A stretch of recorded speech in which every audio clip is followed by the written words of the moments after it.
Fact number 1, మీరు ఈ ఫోటోలో చూస్తున్న ఫ్లవర్ మామూలు ఫ్లవర్ కాదు. నాకు అర్థం కాలేదు సార్. ఎందుకంటే ఈ ఫ్లవర్ అనేది 12 years ఒకసారి మాత్రమే పూస్తుందంట. అవును.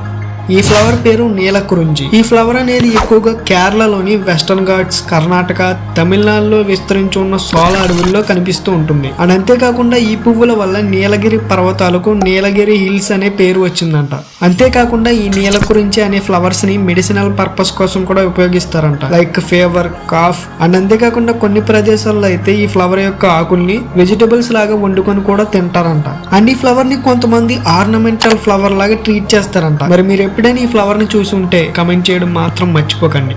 ఫ్యాక్ట్ నెంబర్ 2, మనం పచ్చిమిర్చిని గానీ ఎండుమిర్చిని గానీ తిన్నప్పుడు మన నోరు అనేది ఎందుకు మండుతుంది? నాకు తెలియదమ్మా. దానికి రీజన్ ఆ మిర్చి లోపల ఉండే క్యాప్సైసిన్ అనే ఒక కెమికల్ కాంపౌండ్. ఈ కాంపౌండ్ వల్లే మనం మిర్చిని తిన్నప్పుడు మన నోరు అనేది మండుతుంది. అండ్ మనం మిర్చిని తిన్నప్పుడు మన నోరు మండడం, మన కంట్లో నుంచి వాటర్ రావడం, మనకి చెమటలు పట్టడం ఇలా జరుగుతుంది. ఇలా జరగడానికి కారణం దాంట్లో ఉండే ఈ క్యాప్సైసిన్ అనే కెమికలే. మరి మనం వాటర్ తాగడం వల్ల ఆ మంట నిజంగానే తగ్గుతుందా అంటే నిజంగా తగ్గదు. ఇన్ఫాక్ట్ వాటర్ తాగడం వల్ల ఆ మంట మన నాలుక మొత్తం స్ప్రెడ్ అవుతుందంట. సో ఈ మంట తగ్గడానికి మనం acid based liquids like lemon water, పెరుగు లాంటివి తాగితే మనకు ఆ మంట నుంచి రిలీఫ్ అయ్యే ఛాన్స్ ఉందంట.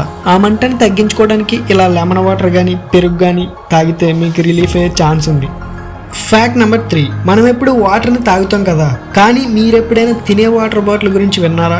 ఇది ఎప్పుడు పెట్టారు? అవును, తినే వాటర్ బాటిల్. అసలు మ్యాటర్ ఏంటంటే ఎడిబుల్ వాటర్ బాటిల్ అని ఒక వాటర్ బాటిల్ ఉంది. ఈ బాటిల్ ని లండన్ లోని స్కిప్పింగ్ ల్యాబ్స్ అనే ఒక ల్యాబ్ లో కనిపెట్టారు. అండ్ ఈ వాటర్ బాటిల్ ని సముద్రంలో ఉండే బ్రౌన్ ఆల్గే అనే నాచు అండ్ కాల్షియం క్లోరైడ్ ద్వారా కొంతమంది దీన్ని కనిపెట్టారు. ఈ ఎడిబుల్ వాటర్ బాటిల్ ద్వారా మనం ప్లాస్టిక్ వాటర్ బాటిల్ యూసేజ్ ని ఎక్కువగా తగ్గించవచ్చు. సో మన ఫ్యూచర్ లో మనం వాటర్ తాగడం కంటే తినడం అని అంటామేమో. మరి ఈ ఎడిబుల్ వాటర్ బాటిల్ అనే కాన్సెప్ట్ గురించి మీరేమనుకుంటున్నారు? Fact number 4, చెగువెరా. మీలో చాలా మందికి చెగువెరా గురించి తెలిసే ఉంటుంది. అసలు ఎవరి చెగువెరా? ఇన్ఫాక్ట్ అసలు చెగువెరా అనేది అతని పేరే కాదంట. అండ్ అతను పోరాడే లీడర్ అయిన క్యూబా కూడా అతని కంట్రీ కాదంట. అవును, చెగువెరా అసలు పేరు చాలా కష్టంగా ఉంది. ఇక్కడ వేస్తున్నాను, చదివేయండి. మరి ఇతని పేరుని చెగువెరా అని ఎందుకు మార్చుకున్నాడో తెలుసా? చే అంటే స్పానిష్ భాషలో ఫ్రెండ్ అని అర్థం. వాళ్ళ ఫ్రెండ్స్ ఎక్కువగా తనని చే అని పిలిచేవారంట. అండ్ అంతేకాకుండా చెగువెరా 1951-52 years లో అతను బైక్ మీద సౌత్ అమెరికా దేశాలన్నీ తిరుగుతూ ప్రజలకి సేవ చేస్తూ ప్రజల కష్టాలని చూసి ఒక విప్లవకారుడిగా మారాడు. ప్రజలందరికీ ఎడ్యుకేషన్, ఫ్రీడమ్, హాస్పిటాలిటీ అందించాలనుకునే చెగువెరాని చూసి క్యూబా కంట్రీకి ప్రైమ్ మినిస్టర్ అయిన ఫిడెల్ కాస్ట్రో చెగువెరాని క్యూబాకి తీసుకెళ్లి అతనికి మినిస్టర్ పదవిని ఇచ్చాడు. క్యూబాలో మినిస్టర్ పదవి ఇచ్చిన చెగువెరా ఎప్పుడు ప్రజల కోసమే ఆలోచిస్తూ ఉండేవాడు. అలాగే 1967 లో బొలావియా కంట్రీకి కూడా ఫ్రీడమ్ ఇవ్వాలని బొలావియన్ ఫోర్స్ తో ఫైట్ చేసి తన ప్రాణాలని అర్పించాడు. మరి మీలో ఎంతమందికి చెగువెరా గురించి తెలుసు? ఫ్యాక్ట్ నెంబర్ 5, ఫ్రెండ్స్, మీరు ఇప్పటి వరకు రకరకాల హోటల్స్ ని చూసే ఉంటారు. బట్ మీరు ఎప్పుడైనా జాంబీ హోటల్ ని చూసారా? అవును, ఆ హోటల్లో మీరు ఆర్డర్ చేసిన ఫుడ్ ఐటమ్స్ అండ్ మీకు కావాల్సిన ఫుడ్ ఇలా అన్నింటినీ జాంబీసే తీసుకొచ్చి మీకు సర్వ్ చేస్తాయి. కంగారు పడకండి, ఈ హోటల్లో నిజంగా జాంబీస్ అయితే ఉండవు. కానీ అక్కడ ఫుడ్ సర్వ్ చేసే వ్యక్తులు మాత్రం జాంబీస్ లాగా రెడీ అయ్యి మనకి కావాల్సిన ఫుడ్ ని సర్వ్ చేస్తారు. ద జాంబీ హోటల్ టేపాయి, తైవాన్ అనే ప్లేస్ లో ఒక యూనిక్ హోటల్ ఉంది. ఆ హోటల్ రెస్టారెంట్ చూడడానికి చాలా క్రీపీగా డిమ్ లైటింగ్ లో ఉంటుంది. ఆ హోటల్లో మీరు ఎక్కడ చూసినా జాంబీస్ తిరిగే ప్రదేశంలో ఉంటుంది. అండ్ ఆ హోటల్ రెస్టారెంట్ లో ఉండే ఫుడ్ ఐటమ్స్ కూడా చాలా డిఫరెంట్ గా ఉంటాయి, like zombie fingers and graveyard rice. And ఈ జాంబీ హోటల్ ఇంకొక ఇంట్రెస్టింగ్ థింగ్ ఏంటంటే అక్కడ ఉండే స్టాఫ్ మొత్తం జాంబీస్ లాగా రెడీ అయ్యి అందరినీ ఎంటర్టైన్ చేస్తారు. అందరితో ఫొటోస్ కూడా దిగుతారు. ఎక్కడెక్కడి నుంచో వచ్చే టూరిస్టులందరికీ ఇది ఒక మంచి విజిట్ ప్లేస్. మీరు ఏదైనా కొత్త రెస్టారెంట్ ని ట్రై చేయాలనుకుంటే లైక్ సంథింగ్ స్కూపీ, ఈ హోటల్ ని ఒక్కసారైనా విజిట్ చేస్తే మీరు ఆశ్చర్యపోతారు. అండ్ అంతేకాకుండా అక్కడికి మీరు వెళితే మీకు జాంబీస్ టీ షర్ట్స్ కూడా ఇస్తారు. ఫైనల్ గా ఈ జాంబీ హోటల్ గురించి ఒక్క మాటలో చెప్పాలంటే overall the zombie hotel is a must visit place for anyone looking for a unique dining experience with స్కూపీ అట్మాస్ఫియర్. మీరు గనక ఇన్ కేస్ హర్రర్ మూవీస్ కి ఫ్యాన్స్ అయితే ఖచ్చితంగా ఈ జాంబీ హోటల్ ని ఒక్కసారైనా మీరు చూడాలి. ఈ హోటల్ ని చూస్తే మీకు ఖచ్చితంగా ఒక రియల్ హర్రర్ వరల్డ్ చూసినట్టు అనిపిస్తుంది. ఫ్యాక్ట్ నెంబర్ 6, మన ఎర్త్ లాంటి ఇంకో ఎర్త్ ఉంది అంటే మీరు నమ్ముతారా?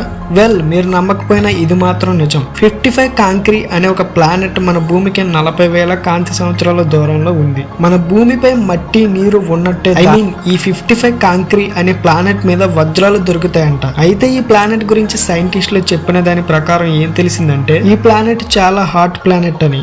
మన ఎర్త్ తో కంపేర్ చేస్తే దీని మీద ఉండే హాట్నెస్ చాలా చాలా ఎక్కువ. ఎగ్జాక్ట్లీ దీని మీద 3,900 degrees ఫారెన్హీట్ ఉంటుందంట. సో ఈ ప్లానెట్ మీద జీవించడానికి అసలు పాసిబుల్ అవ్వదు. అండ్ ఇంకా కొంతమంది సైంటిస్టులు దీని గురించి ఏం చెప్తున్నారంటే, మనం రాకెట్ వేసుకుని ఈ ప్లానెట్ మీదకి వెళ్ళినా ఈ ప్లానెట్ మీదకి వెళ్ళినా సరే మనం అక్కడికి చేరుకోవడానికి 3 లక్షల సంవత్సరాల టైం పడుతుందంట. సో అప్పటికి మనము ఉండము, దీని గురించి రీసెర్చ్ చేసే సైంటిస్టులు కూడా ఉండరు. మరి ఈ ప్లానెట్ మీద మీ ఒపీనియన్ ఏంటి? Fact number 7. ఫ్రెండ్స్, మీరు ఎప్పుడైనా టైప్ రైటర్ని చూసారా? ఈ టైప్ రైటర్లో ఉండే కీబోర్డ్ని మీరు ఎప్పుడైనా క్లియర్గా అబ్జర్వ్ చేశారా? అండ్ ఆ కీబోర్డ్ మీద లెటర్స్ అనేవి ఎందుకు డిఫరెంట్గా రాసి ఉంటాయి మీకు తెలుసా? చెప్పాలంటే ఆ కీబోర్డ్ మీద ఉండే లెటర్స్ అనేవి ఫస్ట్ డిఫరెంట్గా రాసి ఉండేవి కాదు, కరెక్ట్గానే రాసి ఉండేవి. లైక్ ABCD అని ఆర్డర్లోనే రాసి ఉండేవి. మరి ఎందుకు ఆ లెటర్స్ని మార్చారంటే, మొదట్లో అన్ని అక్షరాలు వరుసగా ఉండడంతో టైప్ చేసేవాళ్ళు చాలా స్పీడ్గా టైప్ చేయడంతో ఆ కీబోర్డ్ అనేది జామ్ అయిపోయేదంట. సో అలా ఈ టైప్ రైటర్ జామ్ అవ్వకుండా ఉండడానికి ప్రజెంట్ QWERTY కీబోర్డ్ టైప్ విధానాన్ని కనిపెట్టారు. సో దీని వల్ల టైప్ రైటర్ లో ఉండే అక్షరాలు అనేవి జామ్ అవ్వకుండా పనిచేస్తాయంట. మరి మీలో ఎంతమందికి ఈ విషయం తెలుసు? Fact number 8. ఫ్రెండ్స్, కొన్ని రోజులుగా యూట్యూబ్ లో ఎక్కడ చూసినా ఒకటే మ్యూజిక్, ప్రణీత్ హనుమంతు. అసలు వీడు చేసిన పని మీ అందరికి ఎప్పుడో తెలిసిపోయి ఉంటుంది. అన్నమనోడు ఎవడో కాదు, మన ఏజ్జుడికి తమ్ముడు. వీడు చేసిన తప్పికి పాపం వాడి ఫ్యామిలీ, పేరెంట్స్ అందరినీ తిడుతున్నారు. సో ఇదైతే కరెక్ట్ కాదు. అండ్ అందరూ ప్రణీత్ హనుమంతుని తిడుతున్నారు, కానీ అసలు తప్పు చేసింది వీడు కాదు. తప్పు వీడు చేశాడు. వీడి ఛానల్ చూస్తే నాకు అర్థమైంది, అన్ని రోస్టింగ్ వీడియోసే. అండ్ వాళ్ళ గ్యాంగ్ లో ఒక బ్లాక్ షర్ట్ వాడు ఉంటాడు, వాడిని తీసుకెళ్లి ముందు జైల్లో వేయాలి. అంత పెద్ద మాట అన్నందుకు ఆ బ్లాక్ షర్ట్ వాడిని చూస్తే నాకు చాలా కోపం వచ్చింది. మరి దీని మీద మీరేమంటారు? ఆ బ్లాక్ షర్ట్ గడ్ అండ్ ప్రణీత్ హనుమంత్ గాని చూసాక అండ్ బ్లాక్ షర్ట్ గన్ మాత్రం అస్సలు వదలకూడదు. Fact number 9. డానీ డానియల్స్ గురించి మీకు ఒక ఇంట్రెస్టింగ్ ఫ్యాక్ట్ చెప్పబోతున్నాను. 1989 కాలిఫోర్నియాలో ఆరెంజ్ అనే ప్లేస్ లో ఈమె పుట్టింది. అయితే తను ఇండస్ట్రీలోకి రాకముందు ఏం పని చేసేదో మీకు తెలుసా? Stripper and web cam model గా పనిచేసేదంట. బట్ ఎప్పుడైతే ఈమె ఈ ఇండస్ట్రీలో జాయిన్ అయిందో, తన స్టన్నింగ్ లుక్స్ అండ్ పర్ఫార్మెన్స్ వల్ల పాపులారిటీ రావడం వల్ల ఇంకా ఈ ఇండస్ట్రీలోనే అలా కంటిన్యూ అయిపోయిందంట. Intelligent fellow. Fact number 10. Queen Elizabeth II గురించి ఇప్పుడు నేను చెప్పబోయే ఫ్యాక్ట్ మీలో ఎవరికి తెలియకపోవచ్చు. ఎందుకంటే క్వీన్ ఎలిజబెత్ II ఇంగ్లాండ్ కంట్రీకి క్వీన్ అవ్వకముందు ఒక కార్ మెకానిక్ గా పనిచేసిందంట. అవును, World War II టైంలో ఇంగ్లాండ్ ఆర్మీ ATS లో ఒక కార్ మెకానిక్ గా పనిచేసింది. ఇంగ్లాండ్ ఆర్మీలో ఉమెన్స్ యాక్సిలరీ టెరిషియల్ సర్వీస్ లో. అసలు దీని అర్థం ఏంటంటే, ఇంగ్లాండ్ ఆర్మీలో ఎవరైతే ఆడవారు ఉంటారో వాళ్ళు వాలంటీర్ గా ఈ బ్రిటిష్ ఇంగ్లాండ్ ఆర్మీకి సేవ చేయడం అని అర్థం. సో ఈ ATS లోనే మన క్వీన్ ఎలిజబెత్ గారు కూడా జాయిన్ అయ్యారు. అండ్ ఇక్కడ వాలంటీర్ గా జాయిన్ అయిన ఆడవారు ఏం చేస్తారంటే, driving trucks and ambulances, repairing vehicles. Like queen Elizabeth కూడా ఇలాగే చేసింది. And communicating messages, helping with administrative work, like ఇలాంటి పనులు చేస్తూ ఇంగ్లాండ్ ఆర్మీకి హెల్ప్ చేస్తారు. సో క్వీన్ ఎలిజబెత్ II కూడా తనకి 18 years ఉన్నప్పుడు ఇలా ఇంగ్లాండ్ బ్రిటిష్ ఆర్మీకి హెల్ప్ చేసిందంట. And after she become a monarch to the British England country. And final గా that's all for today guys. ఈ 10 ఫ్యాక్ట్స్ లో మీకు ఏ ఫ్యాక్ట్ ఇంట్రెస్టింగ్ అనిపించిందో కమెంట్ బాక్స్ లో కమెంట్ చేయండి.